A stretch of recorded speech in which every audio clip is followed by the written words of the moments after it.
Hey, this is Melody with Realty Executives Main Street.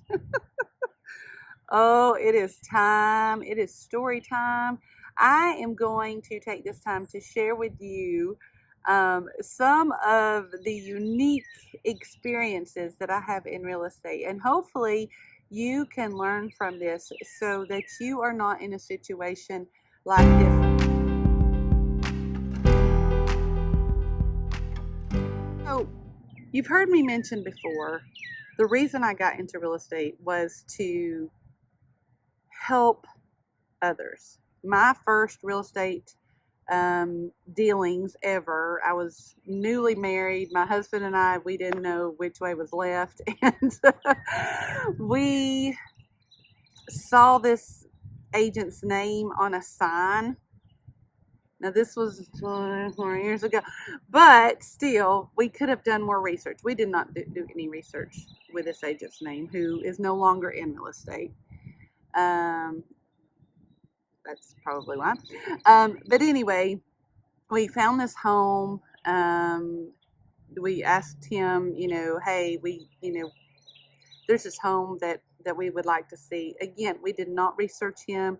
We did not talk to him beforehand. We just immediately called and said, hey, we want to see this house. Can you show it to us? Okay, that's the first strike against us. We should have done more. We should have asked maybe friends, relatives. We should have asked other people. We should have gone to his website. We should have done some. We didn't. We literally called him up and said, hey, there's this house we like. Can you go show it to us?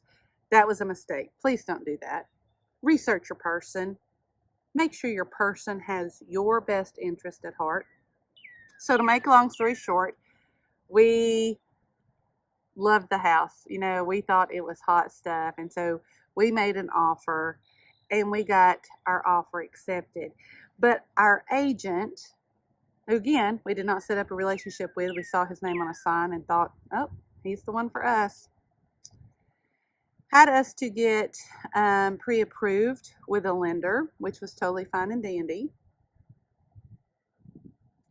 After the transaction was over, we found out that the lender was related to our real estate agent. Was that disclosed to us? Absolutely not. It was not disclosed to us. We found out later. Yeah, that should have been the second red flag. We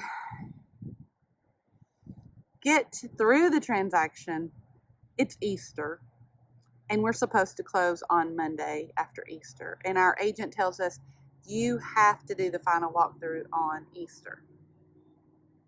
Well, we're young, we're dumb, we didn't know that we didn't know. So we thought what he said was it. Even though we had had plans, newly married couple, you go to his side of the family, go to her side of the family, what have you, for Easter, we shifted our plans and we did the final walkthrough on Easter Sunday. That was the third strike against us. And it was weird because up until this time, I, as a female, had had a voice. But all of a sudden, on final walkthrough day, I was completely and totally ignored. Like, not a word, it wasn't even acknowledged, didn't hold the door, nothing. That should have been strike 4. We go close on that Monday again, so excited. This is our first house. Oh my goodness. It's the only house. I had always lived in my parents' house, so this was like a big deal. My first house, like mine. Super excited. Get the keys. Go to the house. Every single curtain rod was gone. Every single paper towel holder or bathroom towel holder was gone. All the toilet paper holders completely gone. Had changed out a ceiling fan. The ceiling fan that we had saw on Easter in one of the rooms was different than what we saw when we got there. Contacted our agent. Agent said, oh, you're closed now. There's nothing we can do about it. And us being young and naive and kind of stupid, we took that as the truth. And friends, none of those things should happen. None of those things should happen. If you have somebody representing you who has your best interest at heart, none of those things should happen. If you are working with someone who is related to you, that has to be disclosed. That has to be announced and said, hey, I'm related to the owner of this house, or I'm related to this lender. It doesn't mean you can't use them.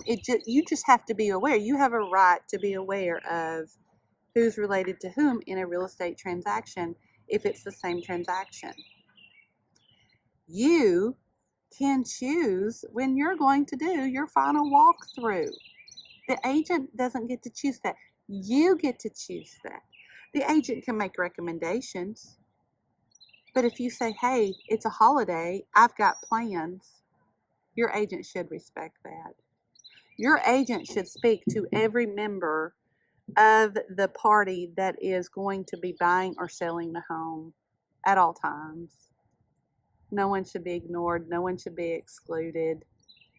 And then if you get that home the next day after closing or later on that day, and there are things that have changed since that final walkthrough, there can be things done. You do not have to accept that. So that is my story. That is why I am determined to not be the agent that sadly my husband and I first experienced in our first little dealings of real estate. And it made us very skeptical after that. When we moved to Utah, we were skeptical. When we came back, we were always skeptical because of that one bad experience.